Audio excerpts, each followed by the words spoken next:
Shemai, my name is Rachel Cooze and I am the treasurer of the Yes Abertawe group. And I want to bring the same ethos that we've injected into the starting blocks of our group into the wider Yes Cymru membership. We concentrate on community connection and we demand a fair democratic Wales for all. During my time as treasurer, I've noticed a gap of cohesion in groups, central and membership. It often leads the constitution up to interpretation. I recognise each caucus as individual, diverse community needs that would need to be addressed with independence. And as a result, I want to fight for the right for open, accessible and well-managed spaces where members feel safe to voice theirs.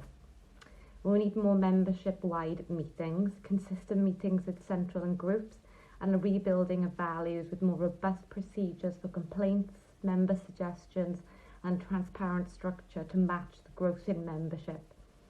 This will bring a fluidity to the message that Yes Cymru is a place where all voices are not only heard but recognised as important. If elected, I will not use my place as a soapbox but to open the mic to those who feel at present they cannot speak and live their truth within Yes Cymru. Thank you.